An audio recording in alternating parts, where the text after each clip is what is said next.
Hello and welcome to Digital Influence Webinars. I'm Dallas McMillan. I'm a brand strategist at Influential, the digital agency for professionals. Tonight I'm going to talk about naming, and naming is a really important part of establishing a business or a brand. It's a step most business owners go through, and some people find it comes very naturally and it's really easy. Others struggle with a name and get quite confused about what makes a good name. To, Digital Influence Webinars. I'm Dallas. And excuse me for one moment, I've just got a copy of this running in the background. I'll just pause it. 3 copies running in the background. Okay, so naming your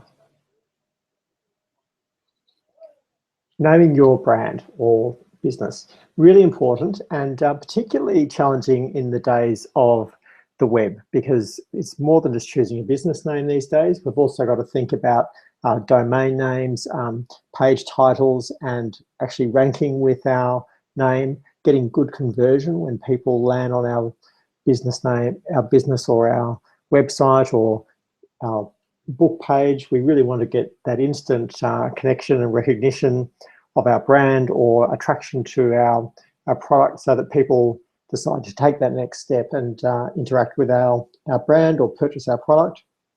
So your name is essential to ensuring that you get good engagement with your customers. Now, there's lots of different aspects to naming, and I'll go through a few of them today. To begin with, though, I'll just review sort of where we are in the digital influence framework here, because this webinar is part of a longer series that's looking at how you actually build a brand, how you market that brand online, and how the psychology and the strategy behind that you need to create the results you want, to influence people's behavior, to achieve the outcome you want. So let's proceed with the slides here, and we'll just take a bit more of a look at what we're up to and where naming fits into this. Now, our overall goal in building a brand, most of my clients are professional service firms, so they're really after more clients.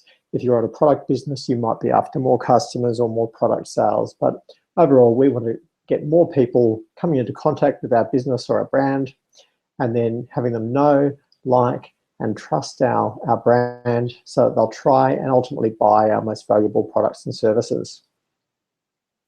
As I said, I'm Dallas from Digital Influence, and really the goal of this process, which I cover in the Digital Influence training, is to build your brand as an online leader in your industry. And to do that, we want to be known for one thing, and we want our clients to resonate with why we do this and to care about what we do. We want to build a brand so that we've actually got a claim in the marketplace. We're not just sort of turning up cold, that people actually recognize us, and we build recognition in the marketplace as a leader. And to do that, we leverage the online world. So we'll be using things like websites, like online marketing, like social media, to get our message out there and connect with our customers. And guiding this is the strategy and the psychology of influence. So we need to have very clear what we're trying to set out to achieve before we go building websites and setting up marketing campaigns. We've got to figure out what we're going to do, how we're going to do that. This webinar sits here. It's the second part of the Influence webinar series. So we've got 9 parts in that. Last week's was I, which is identity. This is N for naming.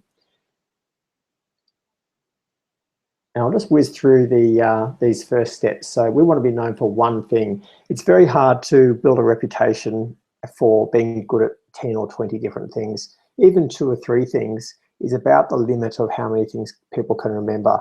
But when you want to build a very strong brand, it's best to be known for a single thing, a single claim that you can hang your hat on, a claim to fame, if you like, that makes you stand out from the competition, so that your name becomes almost synonymous with your category.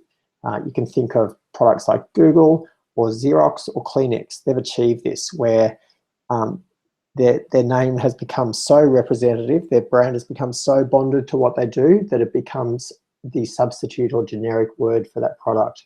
So Google is synonymous with search, Kleenex is synonymous with tissues, and Xerox is synonymous with photocopying. So that's really the ultimate, where you achieve such market penetration and name recognition that your brand becomes representative of the entire category. The next step I mentioned is why. Why should people care about you and your brand?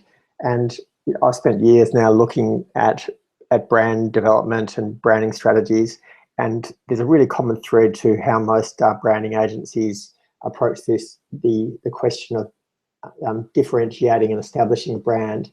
And key to this is this trinity of things being relevant, of them having substance, and of them being different to the competition. And I'm going to use a different set of words, or a couple of different sets of words, to explain this, because it's a really important concept. And if you go through various approaches to establishing a brand, you'll see these come up again and again. They're very powerful, and I'll explain why they're so important. So relevance, it needs to be relevant to your customer. Substance, it needs to be solid, real, and true. Difference is it needs to stand out as distinct from the alternatives. And we can see why these are important by taking one of them away. So if we remove difference from the equation, then we've got a commodity. It's something you can buy anywhere because it's the same as everything else. This ton of steel that you will sell me is the same as a ton of steel that someone else will sell me. So once something's a commodity, you've got no control over price and no buyer loyalty. They'll go and buy it where it's cheapest or most convenient. Let's take a look at if we remove one of these other elements. If we remove substance, the solidity, the proof, the realness, the trust, then it seems unsafe or unbelievable or risky to purchase our product. And these things are really relevant to branding. An unknown brand, one that doesn't seem solid, is a risk. Whereas a known brand, one that's backed by something or that seems familiar, even if we're not sure why, seems more trusted. We'll see this come in with some of the examples I'll give later. And finally, if we remove relevance, then the client just doesn't care, or your customer won't care. They don't need it. You know, if you're selling, products for pets and someone doesn't own a pet, they're not going to notice. So let's take a bit more of a look at why this is all important.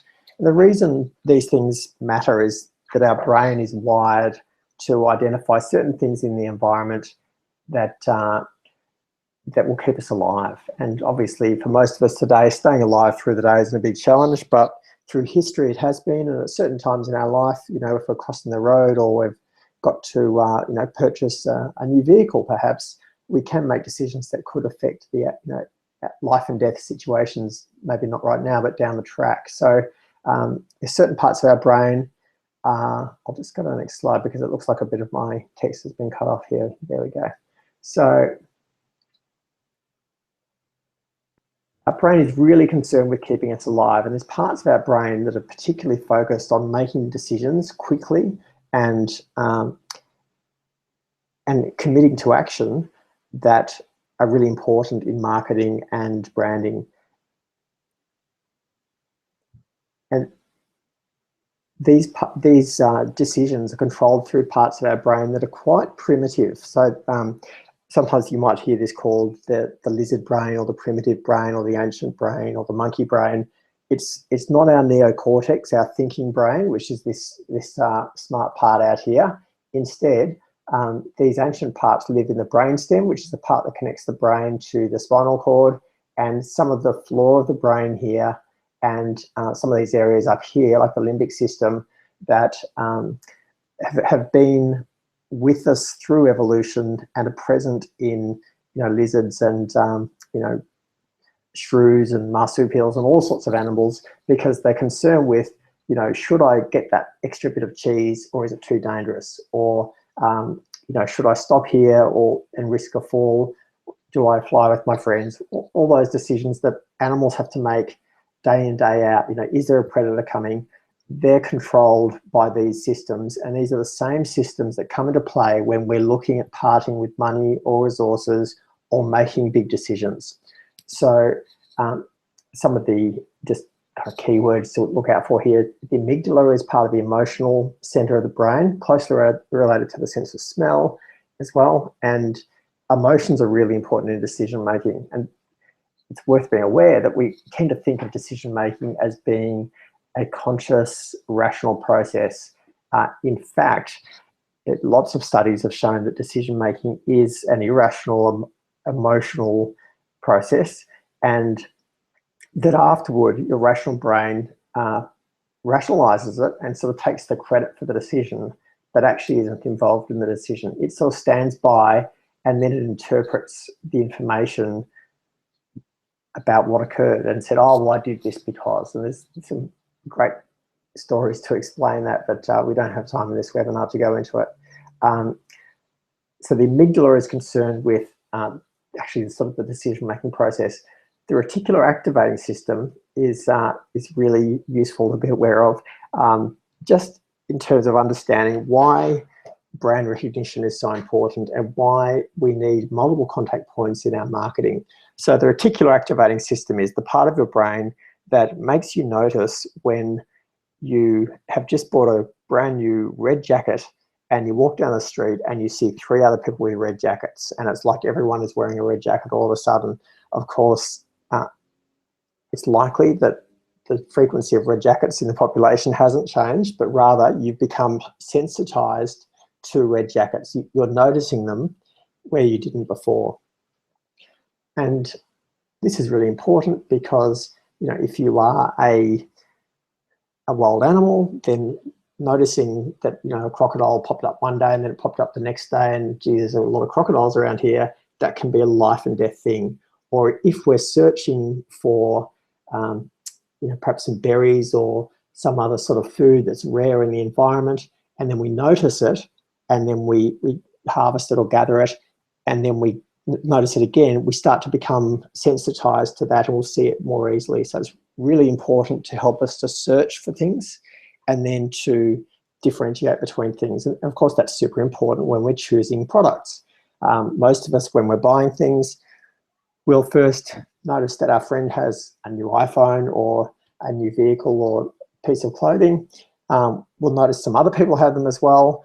And then it sort of seems like they're everywhere. And then we start to notice ads of them, and we, you know, start to pay attention to brands and things like that. That's all our reticular activating system at work. And that really is sort of vital in this recognition process. And it's something we utilize a lot as marketers, particularly with things like remarketing. So I talked a couple of weeks ago about Facebook remarketing, where you can, if someone visits your Facebook page or your website, or comes from, perhaps they bought a product from you, you can deliberately retarget them in Facebook or remarket to them in Facebook, where you say, I want to make sure that this person sees this ad, and they will see your ad. Most people aren't seeing it, but to them, you're everywhere. So they're getting this sort of mimicked effect that the red jacket is everywhere. Even though, in fact, it isn't everywhere in this case, that you really are stalking them. So really useful and important in marketing. Let's just go through these others as well. So adrenaline is a neurotransmitter that's involved in stimulation and alertness and response, and we react to it in the case of emergencies. Adrenaline can be a bit of a danger thing, you know, or exciting. So in some cases, adrenaline will make us excited and hungry to buy. In other cases, it'll be a bit alarming and turn us off things. And it will depend on the product as to how important that is. Dopamine is super important in marketing, and also in things like mobile apps and games that are highly addictive. And Facebook and social media are another example. Whenever you experience that little thrill when there's a little bing, 20 years ago it was you've got mail. Today it's a little reward from a social media site or a game or some other app to say that we have we've succeeded in something. It's a little reward, and dopamine's released when you experience an unexpected gain or unexpected win, such as a gift or a little gambling win or finding some money on the street. They're all things that will trigger a dopamine release. And dopamine, when we get it, we want more. A lot of these neurotransmitters are addictive like that. They're literally addictive, and we do tend to seek more of them, which is why mobile devices and social media and mobile apps and things like that are really addictive. They're reinforcing the behavior by getting us to perform an action and then immediately rewarding us when we perform it, which then leads us to want to perform it again. And partly that's doing it through activating the reticular activating system. We're going, whoa, I noticed that when I did this, I got this. This is how we learn to do things, but also how we get trained to do things. Really important in animal training as well. Serotonin is sort of the brain drug of peace or relaxation. It's when things are steady and calm, and it's less likely to provoke action, but more likely to provoke satisfaction. Most marketing doesn't tend to revolve around this, but certain things that people will market are trying to evoke that. For example, homewares and things like that. Oxytocin is the neurotransmitter of trust. And it's really a really interesting neurotransmitter. It's released when women are breastfeeding. So it's released to the mother and it produces trust. A hug will also do it. So if you hug someone for 20 seconds, it will cause a release of oxytocin, and it just completely changes our brain chemistry and our overall metabolism. Being touched is really important. And it's because it's the neurotransmitter of trust, I think it's really tied in with that sense of safety and trust that we get from familiar brands.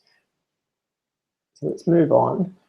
So why should their brain care about these things? These neurotransmitters and these brain systems are really geared to identify three things. These are three really important triggers that actually produce the results that we talked about earlier, which were relevance, substance, and difference. These directly relate to these three words. So context, things need to be, if they're relevant, they're relevant to the context that we're in. And so establishing the context is a really powerful way to indicate to your customer where they are and that they're in the right place and that this is for them. So there's lots of subtle contextual background things that we're not aware of, and language and naming are one of the most important in these. By using familiar language, by using names that are meaningful and that the customer themselves use, then you're establishing context and relevance subconsciously, and very powerfully without them really even being aware of it. Concrete. Here we're talking, relates to substance or the trustworthiness or realness or solidity of what we've got. And particularly when you're selling services, then naming can be used to make things sound more solid and tangible and understandable than they are. And a great example is the way that people might say, this is the 5-step blueprint. So 5 steps is much more tangible than if we just talk about the details of some technical, academic, professional service-oriented thing or a technical product that the client doesn't really understand. By breaking it down to 5 steps, we're making it more concrete. So concreteness is related to simplicity, ease of understanding, reliability, trustworthiness.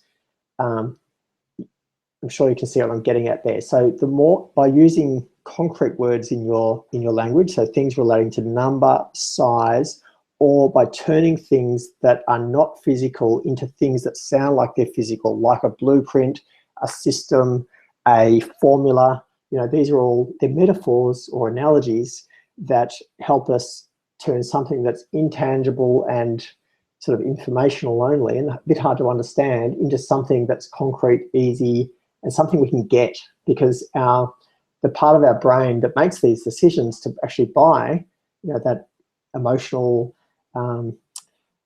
subjective, storytelling kind of part of the brain, it doesn't understand rational thought. It doesn't understand complex theories.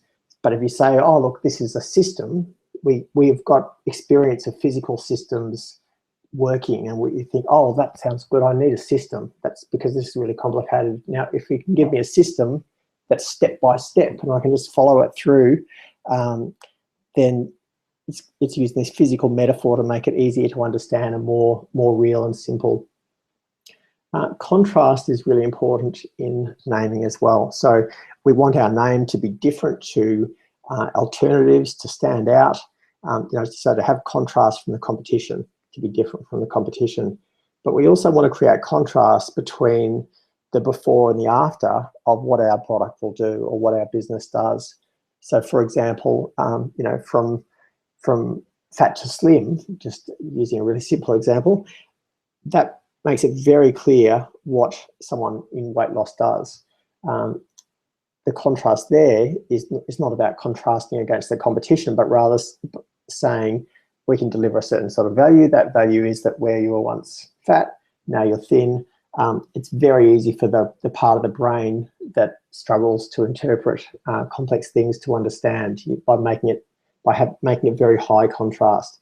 So the language that we use, the names that we use, can help to create contrast. So what does this mean for our marketing? We really want to see, we need to make sure that we're as visible as possible and easy to see. So our name should fit with that in the online world, and to be easy to read, easy to understand. They all relate to visibility. Credibility. You want your name to be credible. You don't want a silly name. And this comes down to things like domain names and also email addresses. If you've still got an email address that's foxygirl34@hotmail.com, it's hard to take you seriously as a divorce lawyer. So credibility is really powerfully communicated by names, both of brands and products. If you've got a serious sounding product, then a fun misspelled name is probably inappropriate, but for a disruptive, easy to use type product, that might be exactly what you're after. We also want to be remarkable. We want to stand out and be memorable. And this is something most people intuitively understand when they're thinking about naming their brand or their product. They know it needs to have some flair or flamboyance. Otherwise, it can just seem too flat and generic and not be memorable, particularly if there's similar names in the market. So this is about differentiation, remember. So we want it to stand out and really, really position ourselves as being interesting and different. So earlier I was saying that this corner of the trifecta is really about simplicity, ease, and safety. And similarly, this one is about interesting and memorable, whereas this one is about it being sort of relevant and that I need to notice it. So these are all things that together, when you bring these three together, it says I need to pay attention to this. Whereas if it's boring, if it's unremarkable, we just think, oh, look, I've seen this before, I don't need to listen to this. If it's not credible, we just feel like, oh, look, this is just scammy, it's a dodge. So, I've used these three elements in my own branding really to say what you need is to be visible, credible, and remarkable. They're the three things that together will help build your brand. So let's move on to the next step. So this is the third step. The first one was be known for one thing. The next one was have a why that makes your customers care. And this next step, brand, I've broken to 5 things. These are the 5 things that help us to build our brand online. First, we need a business model, and I won't go into detail here. I'll just whiz through these. We need a business behind what we do, in spite of what you think from looking at the way some people make money online. By and large, it's the back-end business that makes the money rather than what you see people doing in public. So having the business model right is really important. Building relationships with your customers is essential. You need to have a way to communicate with them, market to them, understand them, and deliver value. You need to be recognized as an authority in your industry. When we're building a brand, we really want to be seen as the leader rather than one of many. We need a story and to create an experience and a journey that our customers can take. And finally, we need to deliver value to our customers. The next step down, the digital step, this is how we actually implement things online. Got 7 steps here: domains and hosting, install and integrate, generate content, get inbound marketing, find traffic, build alliances, and to launch and lead. And then finally, the final layer is influence. But in a way, this is the foundation of our marketing.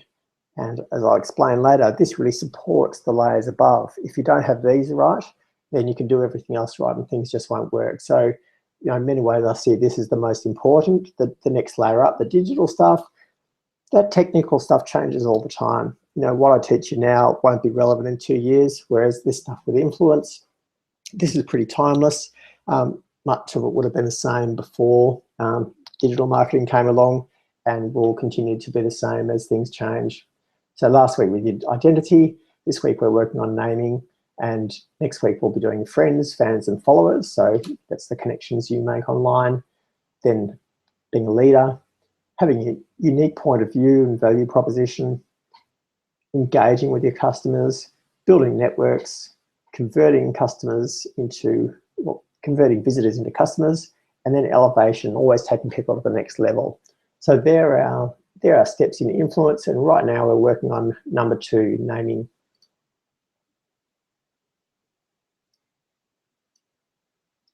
So just to recap, what I really want you to see here is that each of these supports the one above. I don't expect you to remember all these, but here we've got identity and naming. Together, they're going to influence our choice of things like domain names. It's going to reflect who we are and our strategy for naming. So, and this relationship is maintained throughout. And at each stage of our marketing, we're sharing a different component of this. So when people first come across us, that we want them to know us for our one thing, so that people know we are the expert at that one thing. They're going to like us for our why. They're going to care about us because of how we're relevant and trustworthy and different to the competition. They're going to trust us for our brand, for the solidity that we bring there. And we're going to get them to try our services, to actually sort of get them into our marketing through our digital marketing process, which is like our funnel, really. And then finally, to get them to buy, we've got to influence them at that point of purchase, but also from the very beginning. This influence supports these other layers. So we've got to really have these in place. We've got to get these right, or some of these will fail as we're trying to move them down the funnel.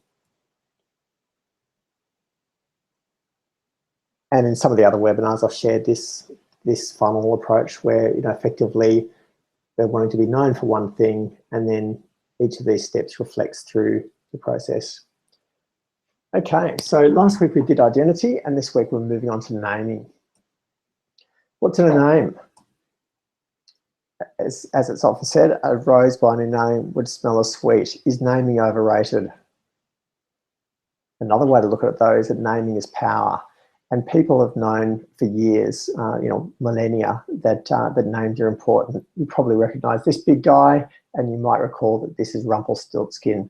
And in the myth of Rumpelstiltskin, which mirrors many other myths and sort of stories of magic, it was only by knowing Rumpelstiltskin's true name that the spell could be broken. So this idea that someone's true name or their true identity was tied to their power and had control over them is very old.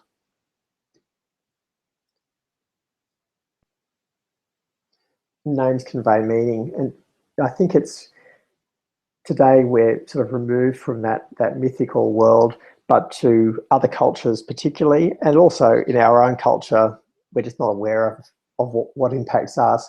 The role of names as sort of these carriers of mythical meaning is really powerful, and you've only there's a great study explaining how when people who were Apple evangelists, they loved Apple products, and similarly with other prestige products, looked at these brands, looked at icons of their brands, and they were in an MRI machine, that the parts of their brains that lit up were the same as what religious people who looked at religious iconography, the same parts of their brain lit up. So brands are triggering this very deep connection that goes, as I said, beyond the rational and into something that we're often not aware of. It's quite a deep part of our brain, and that can lead to kind of irrational buying behaviour, queuing up for days to buy a phone, for example, as I'm sure some people are doing right now. Okay, so names convey meaning, and you'll recognise these logos immediately. What's interesting about this group of logos is that they relate directly to names from ancient myth. They're borrowing and sort of hijacking or leaning on the credibility or trust or power that has been bestowed on these words by ancient myths. And in a way, this is kind of like sympathetic magic. Why would you do this? You do this because part of the way our brain works thinks that if something's named the same as something we like, then it must be better. If something's got a name meaning power, then it must be more powerful. And it's really a huge part of why we have marketing and packaging and design and branding, because we believe in this sort of semi-magical idea that it really is irrational, that the name can impact what it does. So a rose by any other name might not smell as sweet. So Nike was goddess of victory, both in war, but also in peacetime endeavors such as sport. So it's the perfect name for a product like this. Now, we probably wouldn't be nearly as aware of the word Nike without the consumer product, but it's a great example, and I'll give some more here. So Oracle, a really large enterprise technology company, and it's named after the Oracle of ancient Greece, who people would go to, who could predict the future. She could tell you what would happen to you. You might remember a similar person from the Matrix. So Ajax was a very powerful god, and so it's synonymous with power, and in this case, cleaning power. We're all familiar with Ajax as the abrasive bath cleaner, obviously borrowed from ancient mythology again. Another familiar product, something we've probably all had a bit too much of times, Mars bar, named after Mars, and we've also taken our name for the second or third planet, second I think, as well. So these familiar names are bestowing trust, credibility, and familiarity onto these products. Amazon.com, again, Amazons were female warriors in ancient Greece that would defend, were danger to any hardened warrior. So there's a few examples of ways names have leveraged existing things, but let's take a look at contemporary naming now, because we're nearly out of ancient Greeks and goddesses. There's still probably a few left, but we should go a bit further than that in our naming. And I've read this book here, and I think it's got some great tips on naming. I'd encourage you to check it out if you're looking at a rebrand or a rename yourself. And their concept is, they've got a couple of acronyms. A name should make you smile instead of scratch your head. How to create brand names that stick. So according to Alexandra, a good name should be suggestive, meaningful, evoke imagery, have legs, and be emotional. So by that, she really means, with the suggestive, it should evoke or suggest extra information, so that you're sort of getting 2 for 1, rather than just getting the name. There's extra stuff that comes with it. Very much like we were talking about with Nike and the other mythological names, it's not just the name itself, it's got other stuff. Similarly, if we had a product named after a flower, it immediately suggests a soft, delicate, or nicely scented nature to our product. So from there, we can establish meaning. The more meaningful the name is, particularly to our customer. So throughout this, we've really got to consider who our ideal customer is and target them specifically, because sometimes different groups of people will respond differently to a name. There's plenty of people who might read the word halal, for example, and think that that's just fantastic and synonymous with safety, and someone else might look at the same word and think that it is synonymous with danger, quite irrationally again. But so it's very important to understand your market, to understand who's actually going to buy your product before you try and name things. Also, your name should evoke imagery. So we want to move beyond just the sound of the word or the written word and to evoke other senses, because the more connections that our brain makes when it encounters the brand, the more powerful the connection will be. So if something makes us immediately think of an image or perhaps a scent or some other sensation, then the impression of the brand will be stronger, more memorable, and more easily reinforced. You can also then use that imagery without the brand to evoke the brand. So it kind of forms this connection between the two things. The L stands for legs, and that's really the idea that the brand should take you somewhere. By this, she means things like giving potential for a brand family. For example, you might have a group of products that have the first word the same, and then you can use a play on words to create subsequent products that they're all obviously part of the same family, but still different. And emotional, as I mentioned earlier, the parts of our brain involved with memory and decision making are very closely linked to our emotional systems in our brain. So when you trigger emotional responses, then it forms a stronger link between those two, and you're more likely to activate these limbic responses that can encourage both recognition and memory, but also to form associations and attachments with a brand.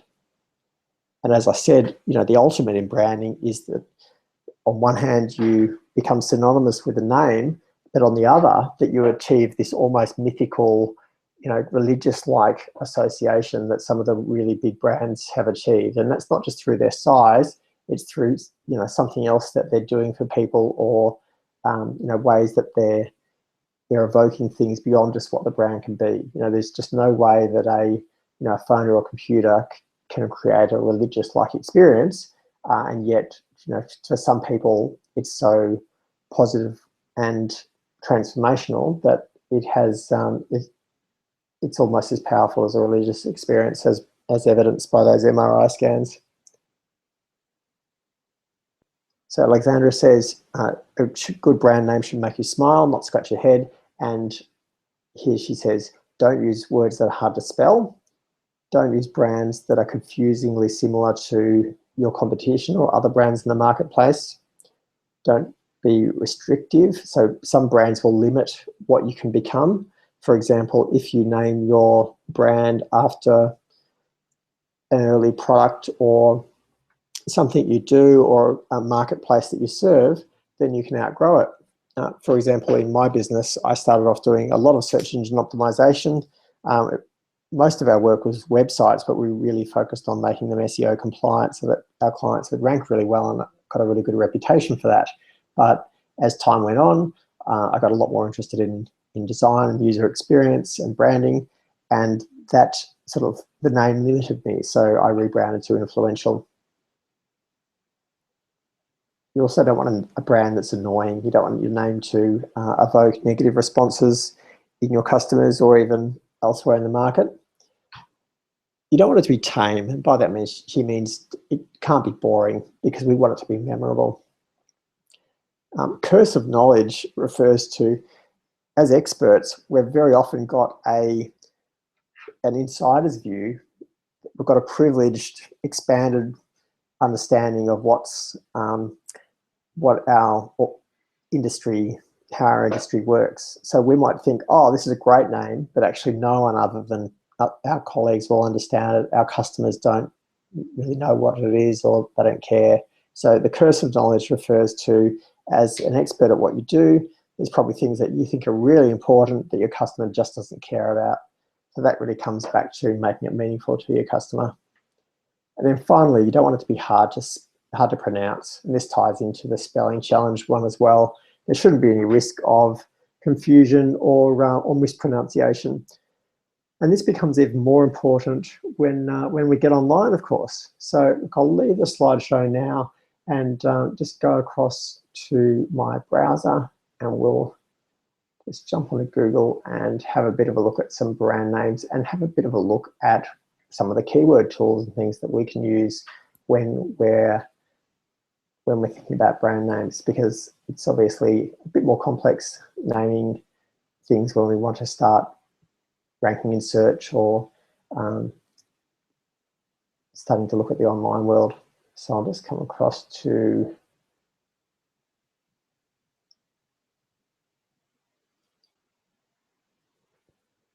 we're in Google now, how to choose a domain name. Let's get the spelling right here. Okay. So a few years ago, it was very easy to identify what your customers were searching for using Google's keyword tools. Over the last few years, they've shut that down quite a lot, and partly because they're trying to limit our marketers' ability to kind of cheat the system or game the system by just working the system rather than just writing good content or creating good content for customers. So it's got a lot harder to use some of these tools, although there's now new tools that we can use that are sort of paid tools rather than ones provided by Google that still let us do very good keyword research. But actually the easiest way to do keyword research is looking in just in Google search and just typing in something relating to your business. So for example, if I wanted to know what people are searching for in the areas of divorce lawyers. Now, Google knows where I am. It knows I'm in Queensland just by my IP address. It should know I'm in Cairns, but it doesn't generally. So in fact, what we can quickly find out, look, this has found Cairns lawyers. So it has found I'm in Brisbane, but obviously there's lots more searches in Brisbane and the Gold Coast. So this is just a really quick way to expand out from your product or service into what sort of things people are searching for, and get a little bit of insight into what people are typing into Google, and also where they might go from there. Because effectively there's two approaches to naming for the web. One is to just create the name you make anyway and don't worry about the SEO and keyword side of things. And the other is to start with the keywords and then perhaps try and modify that a bit to make it more consumer friendly.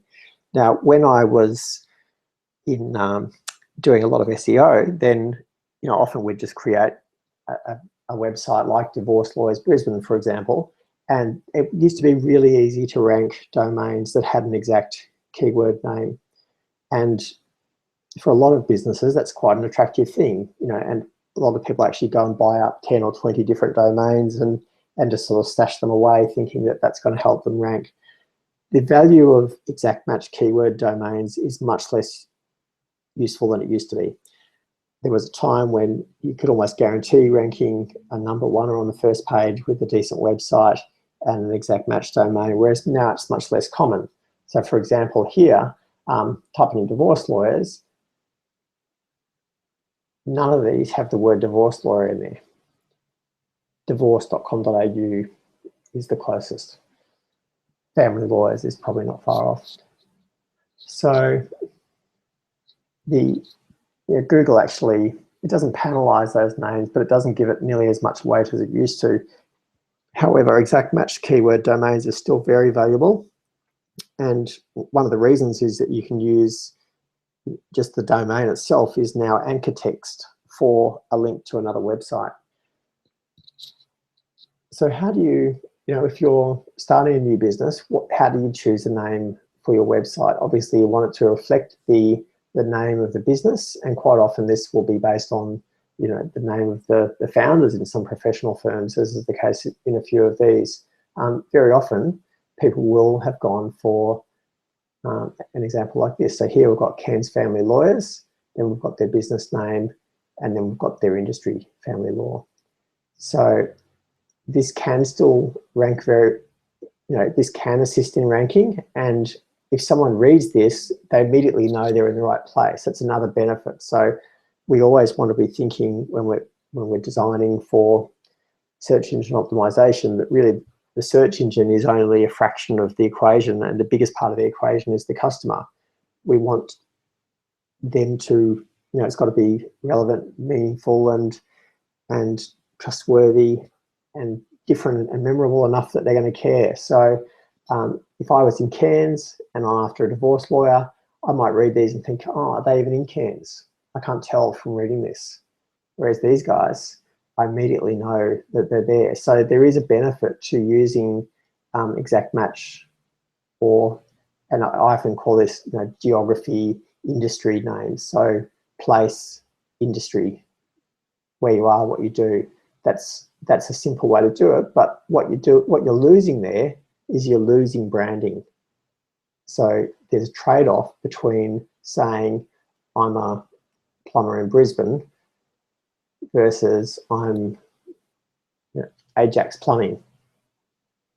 The plumber in Brisbane by nature is more generic, more of a commodity, and harder to establish a valuable brand around.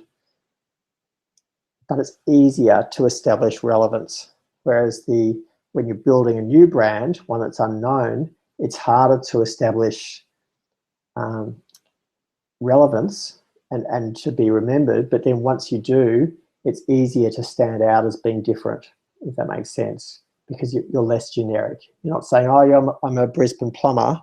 You're saying, oh, we're this plumber, we're a family business. We've been doing it for 50 years and we specialize in this. That makes more sense. Whereas if you say, oh, yes, we're a family business, we've been doing it 50 years, my business is called Brisbane Plumbing Services, it just sounds generic. So there's a tension between those two things of the branded business name versus the sort of keyword generic business name. And they've both got benefits, but it comes down to what kind of business you're trying to build. And very often you'll be able to sort of combine the best of both worlds. Perhaps your product is named more generically, but your business name is more distinctive. Or perhaps your whole brand is characterized by this, by more of a playful and fun nature, and you deliberately avoid anything that's generic, and that's part of why people like you. So it all comes down to understanding your customer, understanding who you are, what they want, how you're going to deliver that. Let's take a bit more of a look at how we can identify what people are searching for in our industry, because that's the other thing that we want to address. I'll also talk about a third approach to branding, which is sort of outside that tension between brand and generic, and that is the naming things according to what people will get or the change that they'll experience. So in that case, you're not saying I'm a lawyer. It might be, a good example is Clarissa Raywood's business, Happy Family Lawyers. She's inserting this extra word, happy, which is generally completely irrelevant, like completely removed from family law, creating contrast, creating a unique personality. It's not generic, so it's very distinctive, and it's talking about what the result is that the customer will get, as well as saying, I'm a family lawyer. Whereas if she was just if she'd called her business, Happiness Incorporated, then while that might still work, it would take more explanation to explain to people what she did. So it's good if you can immediately explain to people what they do, but that can come at the expense of sounding a bit boring.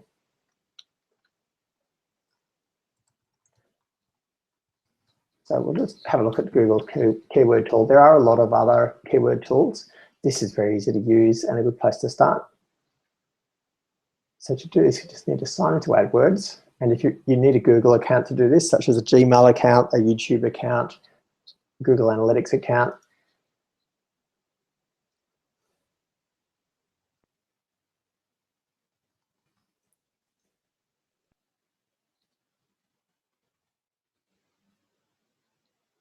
Okay.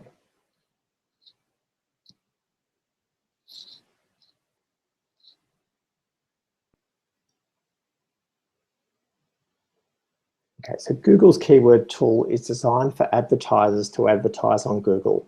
What we're using it for is to figure out how to build pages and websites that will be easy to find on Google for the things that we think our customers are searching for, and the information we're after is what our customers are searching for. So we're going to use this section here. There's instructions here, by the way, but it's relatively easy to use. So we just type in, and let's go with that example. Family law. We can put it in our website. That's not what we're wanting to do at the moment. And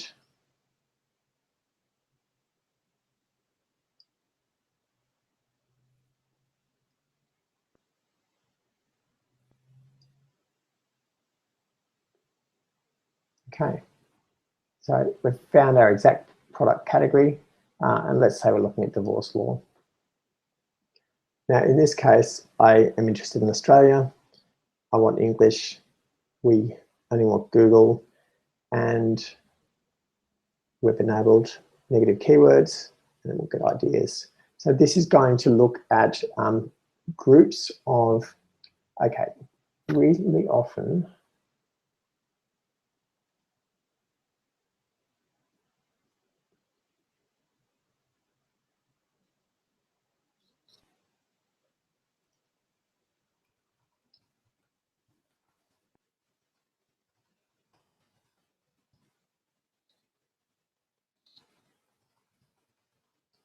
Okay.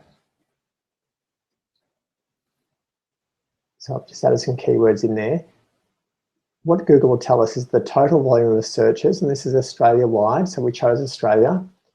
We could do it globally, or we could focus on another country. And it shows us the search volume through the year. And then it looks at specific groups of keywords that fit in together. So we've got mediation, divorce, I'm not sure what BC stands for, and family law. So if we look at family law, that's a group of keywords that are all fairly similar. Some of them will have family law in there. Look like they all do in this case, a couple maybe not. Okay, so this is going to show the average number of searches. This is how many people are searching for words with this keyword in it. And there's a few different ways that the keyword can show up. So if I type in, and I'll just type it up here, I hope it won't affect what I'm doing here.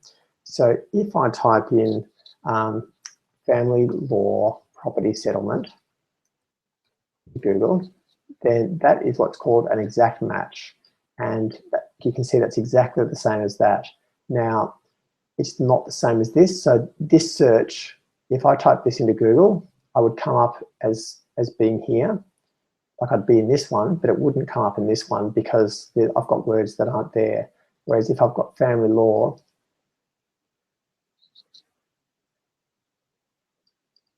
property settlement, fees, then that's no longer an exact match. That is Let's see if I can see the, yeah, definitely wound this down. So there is a way to show different types of relatedness here. Just see if we can.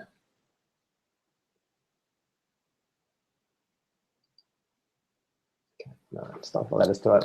So they've removed that functionality now. You used to be able to say, look, I only want words with that exact phrase in there, in that order. Or you could say, I just want all those words in there, but the order doesn't matter. Or you could say, I only want that exact phrase with nothing else. So for a longest phrase like that, that's got to be relatively rare. Whereas for family law, the broad search, there'll be millions and millions of searches with family law, but there'll only be a few that are exactly family law with nothing else. So it's a bit of a distinction that's become less important now as they've made this tool less powerful. But it still works in other keyword planners. From this, though, what we can see is that this is a relatively common search term within the family law thing. Whereas if we were, perhaps I thought, oh, look, this is something that I think my customers are really looking for a lot.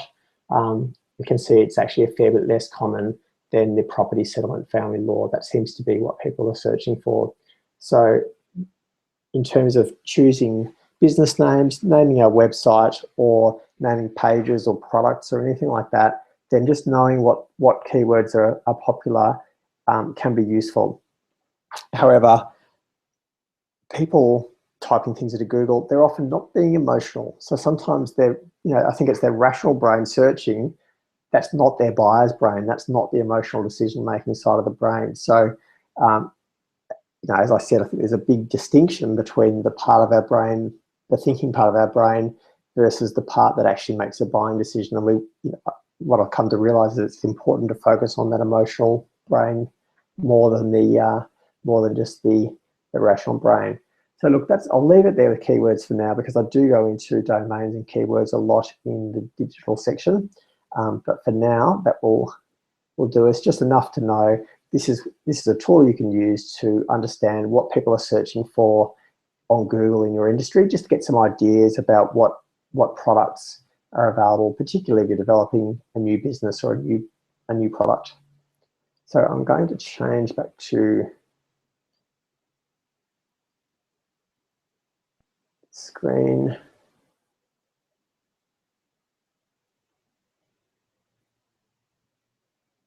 And in fact, I will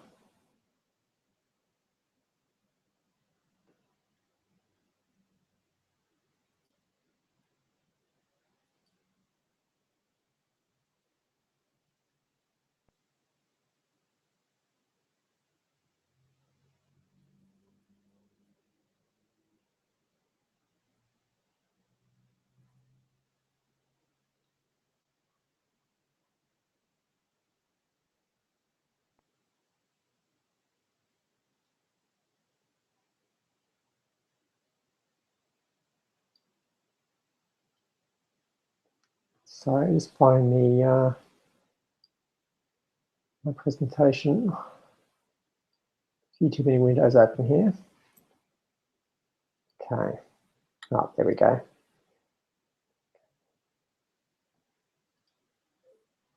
I was looking for a blue one. Okay. So back to our presentation, and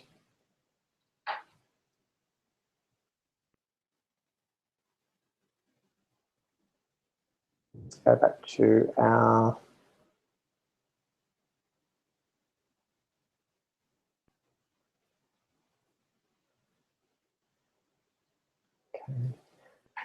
So this was naming, and as I said, naming and identity support our choice of domain names. So we'll go into the technical side of domains and email addresses and usernames and things like that in the digital section.